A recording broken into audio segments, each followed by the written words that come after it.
Olá, boa tarde, meu nome é Elaine e eu estava aqui dando uma lida na Bíblia, né?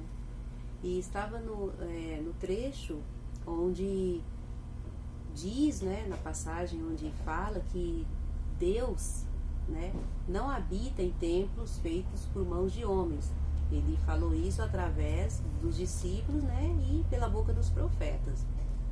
E quando ele diz que não habita, é porque ele não habita mesmo, porque já tem o templo, né, que é a morada e a habitação dele, que somos nós. Então eu comecei ali a parar para fazer uma reflexão e fui fazer uma pesquisa aqui no Google, para mim ter uma noção mais ou menos disso que eu acabei de ler aqui, né, dessa passagem. Então eu estava procurando aqui, encontrei um site bem interessante, eu não vou ler todo porque ele é bem grande, mas só umas partes bem interessantes mesmo para concluir o meu raciocínio, né, segundo o que eu entendo que está escrito, com relação ao Criador do céu e da terra, né, aquele que eu acredito que fez todas as coisas, que independentemente da pessoa acreditar no Deus A, B ou C, independentemente do nome que se tenha, Deus, vou usar dessa forma, existe uma mente, existe uma mente, existe um ser supremo que criou todas as coisas, isso é fato, né? Eu não acredito que viemos e que tudo que existe surgiu do nada, nada não cria nada, né? Então eu acredito que existe o Criador, eu vou colocar dessa forma, mas a pessoa pode colocar o nome que quiser, o adjetivo que quiser, né? Que criou todas as coisas, e eu me refiro a esse Criador que é diferente de todos os outros que existem ao longo da história e desde que o mundo é mundo, entende? Então eu vou dar uma lida aqui rapidinho para concluir o meu raciocínio que eu vou passar para vocês. Contar o número de deuses é difícil porque são muitos, dezenas de milhares, milhões, né? Os antigos Vedas sânscritos do hinduísmo, escrito por volta de 1200 anos antes de Cristo, declararam que existem 33 deuses, mas os Upanishads, não sei se é assim que fala, né? Parte das escrituras hindus posteriores, por volta de 700 anos antes de Cristo, diz que o número é 330 milhões. Os nomes são conhecidos por apenas algumas centenas de divindades hindus. Aqui estamos falando dos deuses hindus. Olha só a quantidade, né? O erudito Gerald Laurer listou mais de 100 deuses da antiga Suméria, Mesopotâmia, Ponência, Assíria, Grécia, Roma e outras culturas primitivas, coisa antiga, né? Ele também diz que o Egito tinha 80 diferentes divindades. Os deuses nórdicos também eram múltiplos, todos eles desapareceram. Interessante essa parte aqui.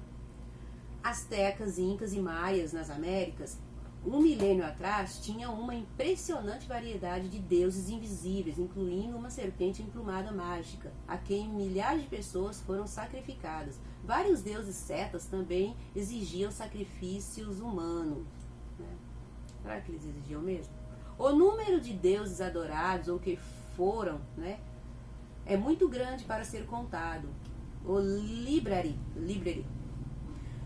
jornal comentou: os deuses do Haiti, por exemplo, são descritos como tendo mais de 10 mil, e há pelo menos a mesma quantidade de deuses japoneses e chineses. E aqui segue mostrando mais deuses, né, que existem aí ao redor do mundo, né?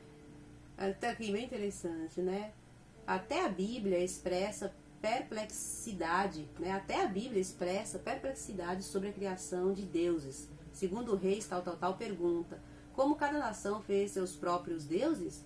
E acrescenta: os sefarvitas queimaram seus filhos no fogo em Abrameleque e Anameleque, os deuses de Sefarvaim. E por aí vai, né? O povo ali descrito na Bíblia, no tempo ali da Bíblia, naquele período, né, eles acabaram ali queimando nos altos, né, para os deuses que eles acabaram adotando e também para o Criador, coisa que ele não pediu. Desde o tempo que ele tirou o povo do Egito, nunca falou nada a respeito de sacrifício e oblações pelos pecados e tudo mais. Mas o que eu ia falar sobre essa questão, para concluir meu raciocínio, é que para esses deuses citados, tem uma coisa muito, como eu posso dizer, muito paralela ao que a gente vê hoje aí, né, na religião evangélica, que eu vou falar dela, né, porque é a que eu conheço a fundo, mas estou fazendo um paralelo com as outras, entende? Porque é bem parecido nessa questão de se adorar uma divindade, de se fazer um templo, um local de adoração para essa divindade e de ter um líder espiritual entre o ser humano e essa divindade, seja ela qual for, né? Então, o diferencial que eu vejo é que o Criador que eu acredito, que é o que eu vejo aqui na Bíblia, ele difere desses outros, porque que eles não é a mesma coisa dos outros deuses dos quais as pessoas fazem tais práticas, entende?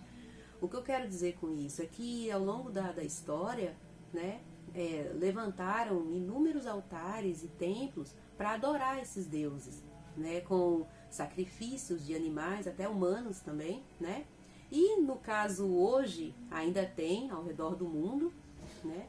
Deve ter, eu não duvido, sacrifícios ainda de animais e até de humanos, mas o mais assim novo é sacrifícios assim diários de nós mesmos para com Deus. E isso eu estou falando do segmento protestante, né?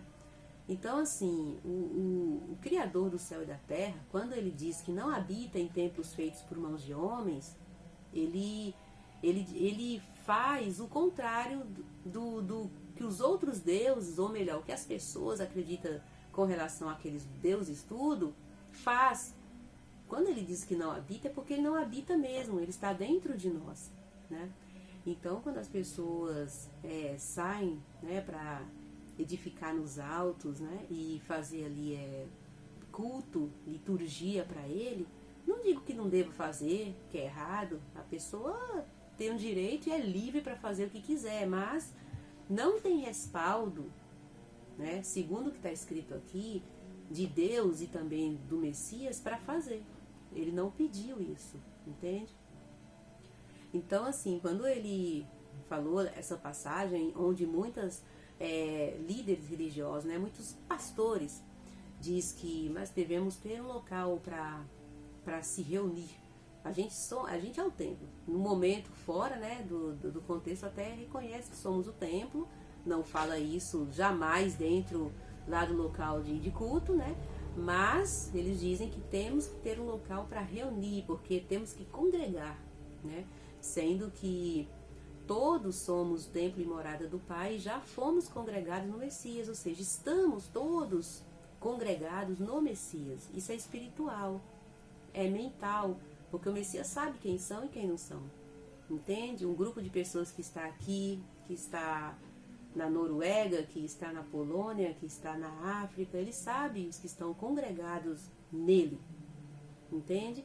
No entendimento. Então, quando as pessoas, né, usam a Bíblia para respaldar a criação e a construção de templo, ou casa de oração, ou nome que acharem melhor colocar, salão do reino, alguma coisa do tipo, né, você observa que as práticas que se fazem, as mesmas práticas que se faziam, né, para esses deuses antigos. E quando eu li aqui a parte aqui do texto, né, onde fala que muitos deuses morreram, por quê? Porque esse povo dessa época que adorava, por exemplo, os deuses astecas, os incas, os maios, astecas, o povo morreu, os deuses morreram junto, porque não tinha aquela prática ali para todo mundo ver. É como se o povo morre, o povo que faz adoração morrer, parece que Deus morre junto. E o Criador do céu e da terra, ele é muito mais que isso. Ele não morre junto com a pessoa. Ele existe por si só. Então não precisa, né, de nós, seres humanos, estar ali o tempo todo fazendo práticas, né, liturgias voltadas para ele, para provar que ele existe. Ele existe por si só. E isso ele é bem claro, né, quando ele diz que não habita em templos feitos por mãos de homens, porque ele habita em cada um de nós, entende? E a questão de congregar é bem interessante, né? Que os irmãos evangélicos eles costumam dizer que uma pessoa sozinha não pode ser igreja, que um sozinho não é igreja, né? Aí é um tipo de fala que eles têm, né? Isso para fazer com que as pessoas sintam a necessidade de estarem ali no dia, local e horário, né? Reunidos para fazer as liturgias voltadas para Deus, que no caso o Criador do céu e da terra.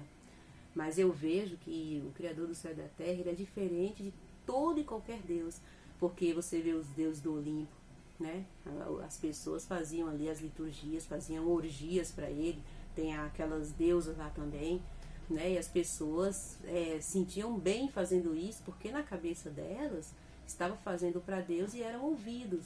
Isso não mudou muito ao longo da história, entende? Mas com o tempo esses deuses foram caindo no esquecimento, porque as pessoas deixaram de fazer essas práticas.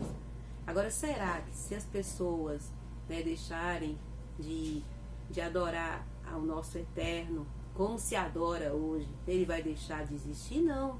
Ele existe da mesma forma, então não precisa a gente fazer tais coisas, né? Coisas essas que ele não pediu, práticas que ele não pediu. Isso é muito claro quando a gente lê, principalmente o Novo Testamento, é incrível. Quando você lê o Novo Testamento, na passagem do Messias aqui por esse mundo, a gente percebe que existem duas coisas, né? A questão da vida eterna, que já é tudo, a vida eterna é tudo, né? O material físico fica, acaba, de um jeito ou de outro vai embora, vai morrer, mas a vida eterna do outro lado é eterno, seja, né, para um caminho ou para o outro, mas é o que vai, é o que eu acredito. Eu não acredito que acaba e vira nada, eu acredito que existe algo mais, né? Então, quando você observa, né, as pessoas no geral, né, fazendo tais práticas, dizendo que é para Deus, você vê que está em desacordo com os ensinamentos do Messias, que ele veio aqui para nos ensinar sobre a vida eterna, sobre a importância da vida eterna, não nessa, né? E com relação à vida aqui na Terra, simplesmente como a gente se portar, entende? Uma conduta de vida, né? Porque é isso que ele vai ver, é isso que eu vejo aqui na Bíblia, que o Criador enxerga, a nossa conduta para com as pessoas, a nossa conduta de vida, de erros e acertos, né? Ele não vai ali avaliar se a gente vai para um lugar bom ou ruim, eu vou colocar dessa forma, se você se congregou, se você se reuniu e se fez liturgia ou culto para ele, entende? Mesmo porque ele não pediu isso, a pessoa faz porque é livre, pode fazer, entende? E o que eu vejo é que isso não é relevante, não tem relevância nenhuma para o Criador do céu e da terra, sabe? Então essa foi a reflexão que eu fiz quando eu estava lendo aqui e percebi que o Criador verdadeiro, né, ele difere muito, né, dos outros deuses que as pessoas, né, cultuavam, né, nos tempos passados e até hoje cultua. E eu penso que é tudo o mesmo Deus, só que com nomes diferentes. E para cada época e povos, eles deram uma conotação diferente de adoração, de liturgia, de sacrifícios, né? Porque quando se fala Deus é algo divino, entende? Mas como Paulo mesmo disse, que vós, né, adorais muitos deuses, tem muitos deuses, mas aqui eu apresento o Deus desconhecido. Por que aquele Deus era diferente, era diferenciado e desconhecido? Porque os outros, né, estavam ali, vamos supor, se deliciando e querendo das pessoas esse tipo de adoração. E Paulo via isso, as pessoas fazendo aquelas coisas para aqueles deuses, né, fazendo todo tipo de práticas voltadas para eles. Mas o Deus que Paulo apresentou é o Deus desconhecido. Por quê? Porque ninguém conhecia. Então, se ninguém conhecia, então ele não se fez conhecer para ninguém, né? No sentido verdadeiro do diferencial dele para com aqueles, entende? Nessa questão, ninguém conhecia. Por que ninguém conhecia? Porque ele é diferente, ele não requer essas coisas de nós. O que ele requer é o que o Messias veio dizer, é o que o Messias veio nos ensinar, é uma conduta de vida, um modo de vida, né, onde entra aí a questão da impiedade. É isso que Deus enxerga e vai enxergar, entende? Então eu penso que é uma coisa bem interessante de pelo menos se analisar, né?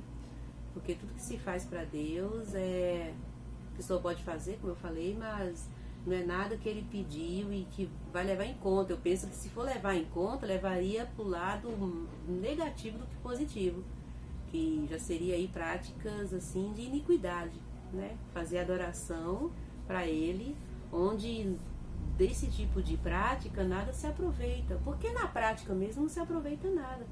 É um convívio social, né? O que eu vejo, as pessoas às vezes se sentem bem, né? Como se sente bem indo pra praia, para um clube, para um barzinho, para um restaurante, né?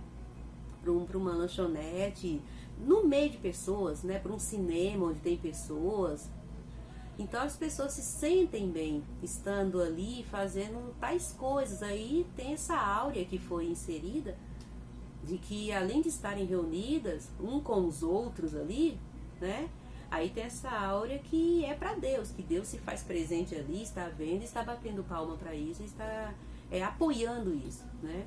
Mas eu percebo, pelo menos no que eu li, e principalmente no Novo Testamento, que o Criador, né, juntamente com o Messias, eles não compactuam, eles não têm impacto nenhum com isso, né? Embora eles veem tudo, enxergam tudo, está presente em todos os locais, mas ele não compactua com tais práticas. Isso é muito claro. Agora, eu penso que o que leva em conta mesmo é a gente seguir conforme ele ensinou ali através do seu filho, quando esteve aqui, como homem, né? Se a gente for ler os 4 evangelhos, só os 4 evangelhos, você tem uma visão tão clara que eu penso que não tem margem para erro. Né? Por isso que tem um choque quando você, nossa, mas está tão diferente, porque não é diferente, é o que é correto diante do que foi colocado aí.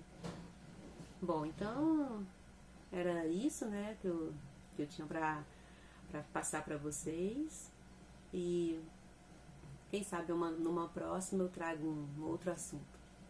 Obrigada e fiquem na paz.